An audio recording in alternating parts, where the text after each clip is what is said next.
Jaws scared a generation of moviegoers away from the water, but the real-life nightmarish incidents that occurred in a little New Jersey town in 1916 are scarier than anything in the movies.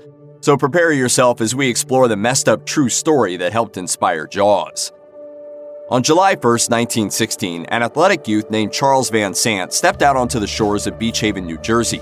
As he moved through the shallow ocean waves, he probably barely noticed the dark fin cutting through the water. The shark, though, noticed him. The shark snapped its jaws around the young man's left leg. Van Sant screamed, but according to the BBC, people thought he was joking. Blood poured into the water, and by the time a crowd of bystanders were able to pull the mutilated Van Sant away from the killer shark, his injuries were too severe for treatment. At the time, when the doctor's autopsy revealed that Van Sant died from a shark bite, nobody believed it.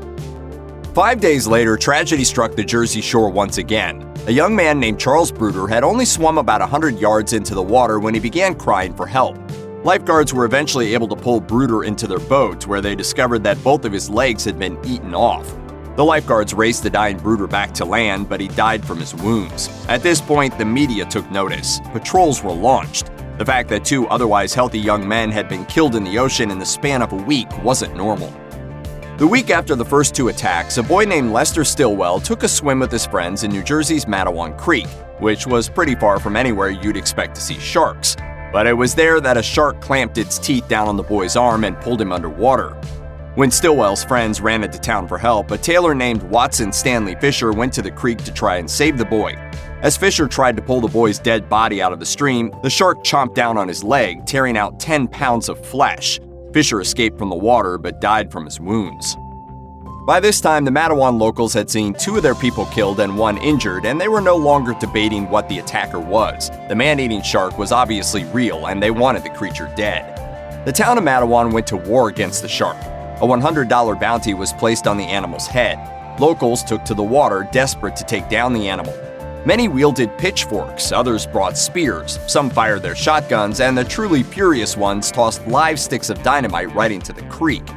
A crew of vigilante shark hunters also went patrolling the coastline in loud motorboats, killing any sharks they could find. It's estimated that hundreds of innocent sharks were murdered in these hunts. The panic eventually spread to Washington, D.C., and President Woodrow Wilson took notice. Wilson, a former governor of New Jersey, became deeply concerned about the deaths and called for an emergency cabinet meeting. The days of sharks being considered harmless had become ancient history. Despite all the pounding and the hollering, they all come in and they rip you to pieces. The 1916 New Jersey shark attacks garnered a lot of media attention and made generations of beachgoers afraid of the water. Not surprisingly, the hysteria that followed these incidents is often cited as the chief inspiration for Peter Benchley's 1974 novel Jaws, which went on to inspire the blockbuster Steven Spielberg film. It's easy to see why. The story of Jaws often directly parallels the real-life events of 1916. Strangely enough, Benchley has claimed that his book was not inspired by the New Jersey attacks.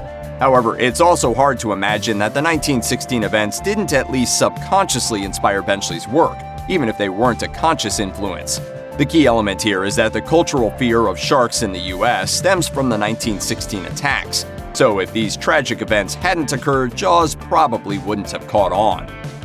In 2016, on the 100th anniversary of the deadly shark attacks, the sleepy little town of Matawan, New Jersey held a 9-day commemorative event in memory of the victims. The hero of the event was Stanley Fisher, who lost his life trying to save the preteen Lester Stillwell from the jaws of death. A special memorial service was held at the graves of both Fisher and Stillwell. While shark encounters can become deadly, and you should definitely get out of the water if you see one, it's also important not to villainize these poor creatures. Sure, they are capable of tearing humans apart. Yes, they look scary, but honestly, the true story behind Jaws has made us way too afraid of sharks. After all, they're not serial killers, monsters, or demons. They're just hungry fish. Sharks almost never make unprovoked attacks. For example, in the years between 1916 and 2011, the dreaded great white only attacked 106 Americans unprovoked, and only 13 of those attacks were fatal. Even when sharks do attack humans, it's almost always a brief incident in which the shark mistakenly bites a person.